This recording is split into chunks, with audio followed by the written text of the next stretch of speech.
আজ 31শে জানুয়ারি শনিবার জানাবো আজকের বাছাই করা খবরগুলি। শুরুতেই হেডলাইন্স। মানুষের জিনা হারাম হয়ে যাচ্ছে, এসআইআর নিয়ে ভয়ঙ্কর ক্ষোভ উগড়ে দিলেন অধীর চৌধুরী। ওয়াও মোমোর মালিককে নিয়ে বিদেশ সফর, তাই আনন্দপুরে এড়াচ্ছেন মমতা, বিস্ফোরক শুভেন্দু। সভা করল সিপিআইএম, পুলিশের এফআইআরে নাম উঠল আরএসপির, তুঙ্গে রাজনৈতিক চাপানোতর। নাজিরাবাদের শুভেন্দুর শোক মিছিলে বাজলো ডিজে, চোখে আঙুল দিয়ে দেখালো তৃণমূল। জেলবন্দিকে হাতকড়া পরিয়ে শুনানিতে হাজির পুলিশের, চাঞ্চল্য হিঙ্গলগঞ্জে। ইসিআই তুঝে সেলাম, 2002 এর তালিকায় নাম নেই, শুনানির নোটিশে ক্ষুব্ধ প্রাক্তন আইপিএস হুমায়ুন কবির। নতুন বাইক, রিলস আর মদের নেশা, হরিশ্চন্দ্রপুরে মর্মান্তিক দুর্ঘটনায় মৃত্যু শ্যালক জামাইবাবুর। 7 দিনের মধ্যে শেষ করতেই হবে শুনানির কাজ, চাপ বাড়ালো কমিশন। মাইক্রো অবজারভারদের সরানো হচ্ছে শুনানি কেন্দ্র থেকে। মাধ্যমিকের 2 দিন আগেও মেলেনি অ্যাডমিট, স্কুলকে মোটা টাকা জরিমানা হাইকোর্টের। এসআইআর শুনানিতে একদম ঢিলেমি নয়, 2 পরগনাকে আতশ কাচের তলায় রেখে সময় বেঁধে দিল কমিশন। তৃণমূলের অনুষ্ঠানে যাবেন না, ওদের ডাকবেনও না, বিজেপি কর্মীদের নিদান অর্জুন সিংয়ের। বিজেপিতে মোহভঙ্গ, ভোটের আগে সদল বলে তৃণমূলে ঘরোয়াপসি সপ্তগ্রামের বিজেপি নেতার। এসআইআর এর খসড়া তালিকায় প্রায় 45,000 নাম বাদ, সন্ধ্যায় কালীঘাটে বৈঠক ডাকলেন মমতা। মমতার ফটো লাগানো প্ল্যাকার্ড হাতে নাজিরাবাদে মিছিল শুভেন্দুর, লেখা ছবি কথা বলে, কি দাবি বিরোধীদের? বিয়ের বন্ধনে আবদ্ধ হওয়ার আগেই এসআইআর শুনানিতে হাজির বর। সিপিএম হলো কনফিউজড পার্টি, সেলিম হুমায়ুন বৈঠক নিয়ে বিস্ফোরক কথা দিলীপের। ব্যর্থ বিধায়কের বিরুদ্ধে পোস্টার ঘিরে ঘাসফুল শিবিরের অন্দরে চরম অস্বস্তি। আমার কাজ হলো মিয়াদের সমস্যায় ফেলা। ভোটমুখী অসমে হিমন্তের মন্তব্যকে কেন্দ্র করে বিতর্ক। কলকাতায় ফের অগ্নিকাণ্ড, এবার চিতপুরের ঝুপড়ি এলাকায় আগুন, ঝলসে মৃত এক, আগুন নিয়ন্ত্রণে 1 ঘন্টার চেষ্টায়। আজ ভোট হলে বাংলায় তৃণমূল জিতবে নাকি বিজেপি, সমীক্ষায় পাওয়া গেল ইঙ্গিত। এতক্ষণ শুনছিলেন আপনারা সংবাদ শিরোনাম, এবার শুনবেন বিস্তারিত খবর। ভোটার তালিকার সংশোধন বা এসআইআর ইস্যুতে ফের নির্বাচন কমিশনের বিরুদ্ধে ক্ষোভ উগড়ে দিলেন প্রাক্তন প্রদেশ কংগ্রেস সভাপতি অধীর রঞ্জন চৌধুরী। কমিশনের অকর্মণ্যতার ফলেই সাধারণ মানুষকে চরম ভোগান্তির শিকার হতে হচ্ছে বলে অভিযোগ তার। একই সঙ্গে বিধানসভা ভোটের আগে কেন্দ্রীয় স্বরাষ্ট্রমন্ত্রী অমিত শাহের বঙ্গ সফর নিয়েও বিজেপিকে বিঁধলেন বহরমপুরের প্রাক্তন সাংসদ। এসআইআর প্রক্রিয়া নিয়ে সাধারণ মানুষের হয়রানির জন্য শুক্রবার সরাসরি কমিশনকেই দায়ী করেছেন অধীর। তার ঝাঁঝালো মন্তব্য, নির্বাচন কমিশনের অকর্মণ্যতার জন্য দেশজুড়ে অশান্তির পরিবেশ তৈরি হয়েছে। ভোটার লিস্টে নাম তুলতে মানুষের জিনা হারাম হয়ে যাচ্ছে। কমিশনের তীব্র সমালোচনা করে তিনি আরও বলেন, ভারতের নির্বাচন কমিশন এখন সকলের কাছে নিন্দার পাত্র হয়েছে। এটা নির্বাচন কমিশন নয়, আসলে নিন্দার কমিশন। আনন্দপুর অগ্নিকাণ্ডের ভয়াবহতা, মৃত্যু মিছিল দেখে আতকে উঠেছে গোটা রাজ্য।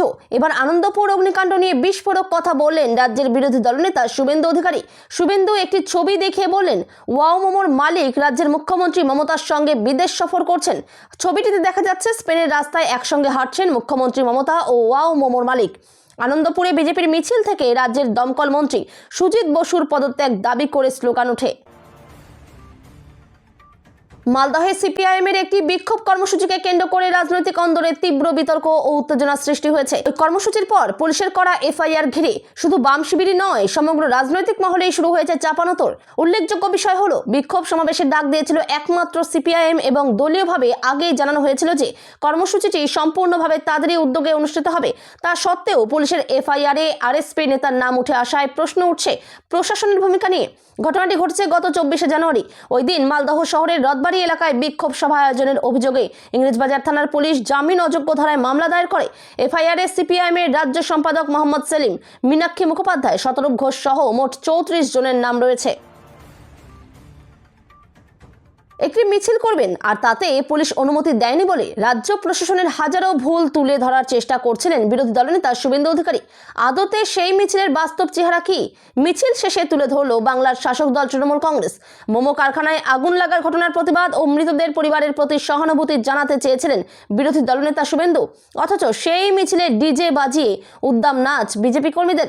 শুভেন্দু অধিকারীর আসল শোকের চেহারা স্পষ্ট করে দিল তৃণমূল। নাজিরাবাদে আগুন লাগার দুর্ঘটনার পর ঘটনার তদন্ত থেকে শুরু করে নিহতদের পরিবারের পাশে দাঁড়ানোর সব রকম পদক্ষেপ রাজ্য সরকার নিয়েছে। এরপরেও শুভেন্দু অধিকারী প্রশ্ন তোলেন, এত বড় দুর্ঘটনার পরেও কেন মুখ্যমন্ত্রী সেখানে পৌঁছননি? সেখানে রাজ্য সাধারণ সম্পাদক কুণাল ঘোষের জবাব, ওখানে মুখ্যমন্ত্রী, দমকল, পুলিশ প্রশাসন সর্বশক্তি নামিয়েছিলেন। কড়া পুলিশি পাহারায় বসিরহাট উপসংশোধনাগার থেকে এক বিচারাধীন বন্দীকে শুনানির জন্য আনা হলো হিঙ্গলগঞ্জে। শুক্রবার দুপুরে ওই বন্দীকে হাতকড়া পরিয়েই হিঙ্গলগঞ্জ এসআইআর শুনানি কেন্দ্রে হাজির করে পুলিশ। প্রকাশ্য দিবালোকে পুলিশি ঘেরাটোপে হাতকড়া পরা অবস্থায় বন্দীকে নিয়ে যাওয়ার ঘটনায় স্থানীয় কৃষি মান্ডি চত্বরে সাময়িক চাঞ্চল্য ছড়ায়। পুলিশ ও স্থানীয় সূত্রে জানা গিয়েছে, অভিযুক্ত ওই ব্যক্তির নাম নাসিরউদ্দিন বিশ্বাস। তার বাড়ি হাসনাবাদ থানার অন্তর্গত বাইলানি বিশপুর গ্রাম পঞ্চায়েত এলাকায়। এর আগে নির্দিষ্ট একটি অপরাধমূলক কর্মকাণ্ডে জড়িত থাকার অভিযোগে হাসনাবাদ থানার পুলিশ তাকে গ্রেপ্তার করেছিল। আইনি প্রক্রিয়া মেনে তারপর থেকেই আদালতের নির্দেশে তিনি জেল হেফাজতে ছিলেন। এতদিন তিনি বসিরহাট উপসংশোধনাগারেই বন্দী অবস্থায় ছিলেন। সাধারণ মানুষ তো বটেই, এবার এসআইআর শুনানির নোটিশ থেকে রেহাই পেলেন না খোদ প্রাক্তন পুলিশ কর্তা তথা শাসক দলের বিধায়কও। পশ্চিম মেদিনীপুরের ডেবরার তৃণমূল বিধায়ক তথা প্রাক্তন আইপিএস অফিসার হুমায়ুন কবিরকে শুনানির জন্য ডেকে পাঠালো নির্বাচন কমিশন। 2002 সালের ভোটার তালিকায় নাম না থাকার কারণেই তাকে এই নোটিশ ধরানো হয়েছে বলে খবর। আর এই ঘটনাতে সোশ্যাল মিডিয়ায় কমিশনের বিরুদ্ধে তীব্র ক্ষোভ ও কটাক্ষ ছুড়ে দিয়েছেন বিধায়ক। সোশ্যাল মিডিয়ায় নিজেই এই নোটিশ পাওয়ার কথা জানিয়েছেন প্রাক্তন এই দাদরেল পুলিশ অফিসার। তিনি জানান, আজ শুক্রবার তাকে ডিপিএস রুবি পার্ক স্কুলে শুনানির জন্য হাজিরা দিতে বলা হয়েছে। কমিশনের যুক্তি, 2002 সালের ভোটার তালিকায় তার নাম ছিল না, তাই তার নাগরিকত্ব বা ভোটাধিকার সংক্রান্ত নথি যাচাই করা প্রয়োজন। শখ করে কেনা 3.5 লাখ টাকার বাইক, সেই বাইকে চেপেই শ্যালক ও জামাইবাবুর হুল্লোড়। অভিযোগ, মদ্যপ অবস্থায় বেপরোয়া গতিতে বাইক চালানোর সময় মোবাইলে রিলস বানাতে গিয়েই ঘটল বিপত্তি। নিয়ন্ত্রণ হারিয়ে রাস্তার ধারের বিদ্যুতের খুঁটিতে সজোরে ধাক্কা মেরে মৃত্যু হলো দুজনেরই। মর্মান্তিক এই দুর্ঘটনাটি ঘটেছে বৃহস্পতিবার রাতে মালদার চাচল মহকুমার হরিশ্চন্দ্রপুর থানার ফতেপুর এলাকায়। পুলিশ ও স্থানীয় সূত্রে জানা গেছে, মৃত শ্যালকের নাম পরীক্ষিত মণ্ডল, বয়স 24, এবং জামাইবাবুর নাম কুশ মণ্ডল, বয়স 29। পরীক্ষিতের বাড়ি হরিশ্চন্দ্রপুরের খিদিরপুর এলাকায় এবং কুশের বাড়ি বৈষ্ণবনগর থানার মির্জা চক এলাকায়। এই ঘটনায় দুই পরিবারের শোকের ছায়া নেমে এসেছে। কমিশনের নির্দেশ, এসআইআর এর শুনানির পরে সেই সংক্রান্ত তথ্য আপলোড হয়ে গেলে এবার থেকে তা সুপার চেকিং করবেন রাজ্যে নিযুক্ত বিশেষ পর্যবেক্ষকেরা।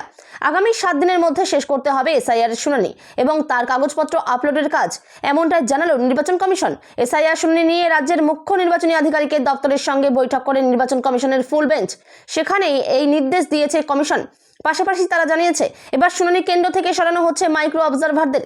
সেই সঙ্গে এসআইআর এর শুনানির পরে সেই সংক্রান্ত তথ্য আপলোড হয়ে গেলে এবার থেকে তা সুপার চেকিং করবেন রাজ্যে নিযুক্ত বিশেষ পর্যবেক্ষকরা। বৈঠকে ডিইও, ইআরও, এইআরওদের কিছু নির্দেশ দিয়েছে কমিশন। শনিবার বিকেল 5টার মধ্যে শুনানির বকেয়া সব নোটিশ জেনারেট করতে হবে। সোমবার থেকে শুরু চলতি বছরের মাধ্যমিক, কিন্তু এখনো অ্যাডমিট কার্ড হাতে পায়নি ভবানীপুরের একটি নামী স্কুলের ছাত্র। বাধ্য হয়ে কলকাতা হাইকোর্টের দ্বারস্থ হন পড়ুয়া। বিষয়টা জানা মাত্রই স্কুলকে 10,000 টাকা জরিমানা দেওয়ার নির্দেশ দিয়েছেন বিচারপতি অমৃতা সিনহা। জানা গিয়েছে, মামলাকারী ছাত্রের নাম অয়ন দাস, ভবানীপুরের একটি নামী স্কুলের ছাত্র সে। তার অভিযোগ ছিল, স্কুলের গাফিলতিতে শুক্রবার সকাল পর্যন্ত অ্যাডমিট কার্ড পায়নি সে। এদিকে সোমবার থেকেই শুরু হচ্ছে পরীক্ষা, ফলে কি করবে বুঝে উঠতে পারছিল না ছাত্র। এক পর্যায়ে কলকাতা হাইকোর্টের দ্বারস্থ হয় সে। শুক্রবার বিচারপতি অমৃতা সিনহার এজলাসে ছিল শুনানি। গোটা বিষয়টা জানার পর বিচারপতি অয়ন দাসকে শুক্রবার সন্ধ্যের মধ্যে এনরোলমেন্ট চেয়ে আবেদন করার নির্দেশ দেন। মধ্যশিক্ষা পর্ষদকে জরুরি ভিত্তিতে অ্যাডমিট কার্ড দেওয়ার নির্দেশ দিয়েছেন বিচারপতি। ভোটার তালিকায় বিশেষ নিবিড় সংশোধন বা এসআইআর সংক্রান্ত কাজের অগ্রগতি নিয়ে রাজ্য প্রশাসনের উপর সময়ের কাঁটা বেঁধে আরও করা হলো জাতীয় নির্বাচন কমিশন। নোটিশ পাঠানো থেকে শুরু করে নথি আপলোড, মাঠ পর্যায়ের আধিকারিকদের ভূমিকা, সব ক্ষেত্রে নির্দিষ্ট সময়সীমা মেনে কাজ শেষ করার স্পষ্ট নির্দেশ দেওয়া হয়েছে। কমিশন সূত্রে খবর, বৈঠকে মুখ্য নির্বাচন কমিশনার গণেশ কুমার স্পষ্ট ভাষায় জানিয়ে দেন, আর ঢিলেমি বরদাস্ত করা হবে না। শুক্রবার ভার্চুয়াল মাধ্যমে নির্বাচন কমিশনের ফুল বেঞ্চের বৈঠক হয়েছে। বৈঠকের মূল ফোকাসই ছিল ২ পরগনাকে কেন্দ্র করে এসআইআর এর কাজে ঢিলেমি নিয়ে এই দুই জেলা নিয়ে কমিশনের অসন্তোষের ইঙ্গিত আগেও মিলেছে। তাছাড়া কমিশনের দেওয়া তালিকার বাইরে কেউ যদি শুনানিতে নথি জমা দিয়েছেন